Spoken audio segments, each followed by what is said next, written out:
ഹരേ കൃഷ്ണ. എല്ലാവരും സുഖമായിരിക്കുന്നു എന്ന് വിചാരിക്കുന്നു. ഇന്ന് നമുക്ക് ഹിന്ദു മതത്തിലെ 4 യുഗങ്ങളെപ്പറ്റി മനസ്സിലാക്കാം. സത്യയുഗം, ത്രേതായുഗം, ദ്വാപരയുഗം, കലിയുഗം എന്നിങ്ങനെ 4 യുഗങ്ങളാണ് ഉള്ളത്. ഓരോ യുഗവും ചക്രത്തിലെ ഒരു പ്രത്യേക സ്വഭാവത്തെ പ്രതിനിധീകരിക്കുന്നു. കൂടാതെ വ്യത്യസ്ത തലങ്ങളിലുള്ള സദ്ഗുണവും ധാർമ്മികതയും ഉണ്ട്. ഒന്നാമത്തേത് സത്യയുഗം. ഹിന്ദു ഘടികാര ചക്രത്തിലെ ആദ്യത്തെയും ഏറ്റവും പുണ്യകരവുമായ യുഗമായിരുന്നു സത്യയുഗം. സത്യയുഗം ഏകദേശം 17,28,000 വർഷങ്ങൾ നീണ്ടുനിന്നതായും ധാർമ്മികത, നീതി, ആത്മീയത എന്നിവയുടെ ഉയർന്ന നിലവാരങ്ങളാൽ അടയാളപ്പെട്ടതായും പറയപ്പെടുന്നു. സത്യയുഗത്തിൽ സത്യവും ധർമ്മവും എല്ലാറ്റിനുമുപരിയായിരുന്നു.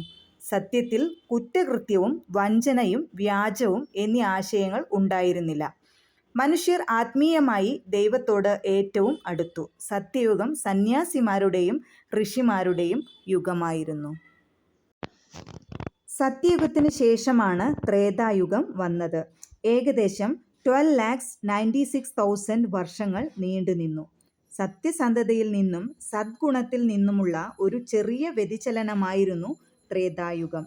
ത്രേതായുഗത്തിൽ മനുഷ്യർ ആചാരങ്ങളും യാഗങ്ങളും അനുഷ്ഠിക്കാൻ തുടങ്ങി.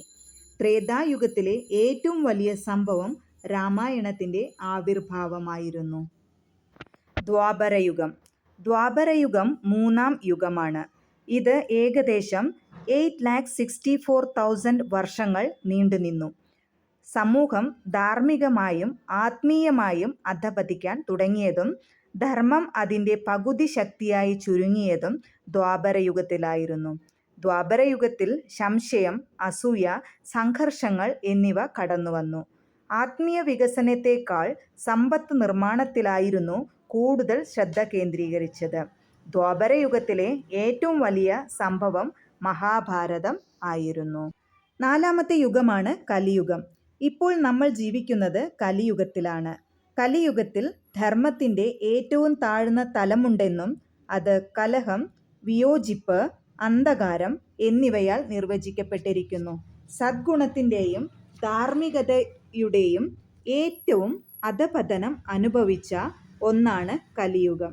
സത്യസന്ധത ഇല്ലായ്മ, അഴിമതി, ധാർമ്മിക തകർച്ച എന്നിവ നിറഞ്ഞിരിക്കുന്നു.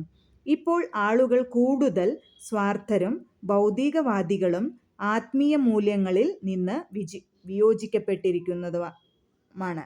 ഈ ചാനൽ നിങ്ങൾ ആദ്യമായിട്ടാണ് കാണുന്നത് എങ്കിൽ ലൈക്ക് ചെയ്യാനും ഷെയർ ചെയ്യാനും മറക്കരുത്. തമ്പുരാൻ നിങ്ങൾക്ക് ധാരാളം ആയുസ്സും ആരോഗ്യവും വിദ്യ, ബുദ്ധി, സമ്പത്ത് എല്ലാം തന്ന് നിങ്ങളെ അനുഗ്രഹിക്കട്ടെ.